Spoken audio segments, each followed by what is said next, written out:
Hello दोस्तों, हमारे tiger प्रीतम ऋतु YouTube channel में आपका स्वागत है। मैं आपको महाभारत के कुछ महत्वपूर्ण जानकारी देने जा रहा हूं। आप सब अंत तक जरूर देखें और इसे सुनें और चैनल को लाइक करें और सब्सक्राइब करें। चलिए कहानी शुरू करते हैं। महाभारत विस्तृत कथा। महाभारत एक विशाल हिंदू महाकाव्य है जिसे महर्षि वेदव्यास ने लिखा। यह न केवल एक ऐतिहासिक कथा है बल्कि यह भारतीय सभ्यता, धर्म और समाज की गहराइयों को भी छूता है। इसमें कुल 18 पर्व अध्याय हैं और यह लगभग 1 लाख श्लोकों का संग्रह है जो कि विभिन्न कथाओं, संवादों और धार्मिक उपदेशों से भरा हुआ है। कुरु वंश का इतिहास। महाभारत की कथा कुरु वंश से शुरू होती है। राजा शांतनु इस वंश के प्रमुख थे। उन्होंने गंगा नदी की देवी भागीरथी से विवाह किया, जिससे उनके पुत्र भीष्म हुए। भीष्म ने अपने पिता के लिए राज्य और सांसारिक सुखों को त्याग दिया और ब्रह्मचारी रहने की प्रतिज्ञा की। इसके बाद राजा शांतनु ने सौभाग्यवती सगुन नामक महिला से विवाह किया और उनके पुत्र चित्रांगद और विचित्रवीर्य हुए। शांतनु की मृत्यु के बाद भीष्म ने विचित्रवीर्य को उत्तराधिकारी बनाने का जिम्मा संभाला। उन्होंने विचित्रवीर्य के लिए सगुन और अंबा के साथ विवाह का आयोजन किया, लेकिन अंबा ने विरोध किया और स्वयं को अग्नि देवता को समर्पित कर दिया। अंबा की प्रतिशोध की भावना और उसकी कहानी भी महाभारत का एक महत्वपूर्ण हिस्सा है। पांडव और कौरव। राजा पांडु और धृतराष्ट्र शांतनु के पुत्र थे। पांडु को एक शाप मिला था कि वे कभी भी संतान नहीं उत्पन्न कर सकेंगे, इसलिए उनकी पत्नी कुमुदिनी और उसकी दासियों के माध्यम से 5 पुत्र हुए: युधिष्ठिर, भीम, अर्जुन, नकुल और सहदेव। ये पांचों भाई मिलकर पांडव कहलाए। धृतराष्ट्र की पत्नी गांधारी के 100 पुत्र हुए, जिनमें दुर्योधन प्रमुख थे। ये 100 पुत्र मिलकर कौरव कहलाए। दुर्योधन और अन्य कौरवों का जीवन पांडवों के साथ संघर्ष में व्यतीत हुआ। हस्तिनापुर की राजनीति। धृतराष्ट्र और पांडु के बीच संघर्ष ने हस्तिनापुर की राजनीति में जटिलता पैदा की। पांडवों और कौरवों के बीच वैमनस्य की स्थिति उत्पन्न हो गई। दुर्योधन ने पांडवों को अपने अधिकारों से वंचित करने के लिए कई योजनाएं बनाई।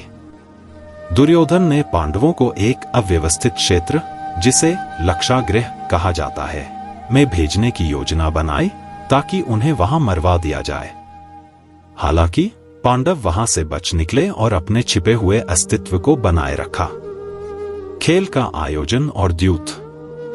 एक दिन युधिष्ठिर ने दुर्योधन को एक खेल का निमंत्रण दिया। इस खेल में दुर्योधन ने कौरवों की ओर से शरणार्थी के रूप में शाकुनी को भेजा। खेल में युधिष्ठिर ने अपना सब कुछ दांव पर लगा दिया और धीरे धीरे सब कुछ खो दिया।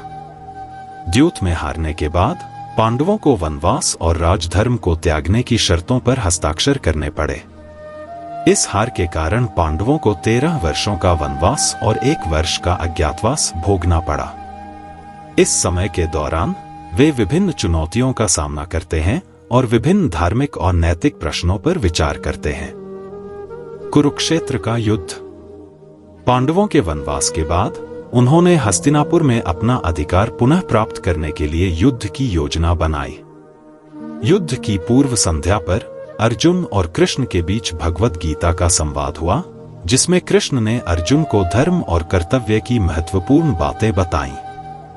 कुरुक्षेत्र का युद्ध 18 दिनों तक चला और इसमें विभिन्न योद्धाओं, राजाओं और सेनाओं की भागीदारी रही।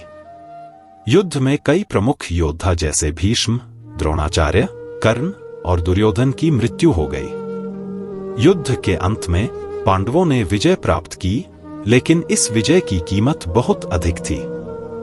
यह युद्ध केवल शारीरिक नहीं बल्कि मानसिक और नैतिक स्तर पर भी अत्यधिक कठिन था।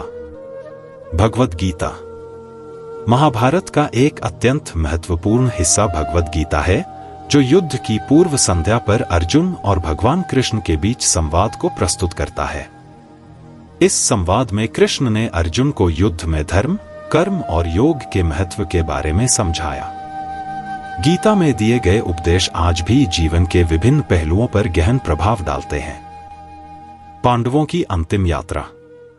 युद्ध के बाद पांडवों ने शासन किया और अपने राजधर्म को निभाया, लेकिन समय के साथ उन्होंने राज्य को त्यागने का निर्णय लिया और एक अंतिम यात्रा की ओर बढ़े।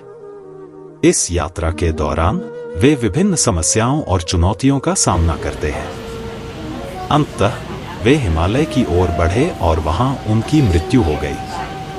महाभारत न केवल एक महाकाव्य है, बल्कि यह मानव जीवन की जटिलताओं, नैतिकता, धर्म और कर्तव्य के महत्वपूर्ण प्रश्नों का भी सामना करता है। इसमें न केवल युद्ध की कथा है, बल्कि यह जीवन के विभिन्न पहलुओं पर गहन विचार भी प्रस्तुत करता है।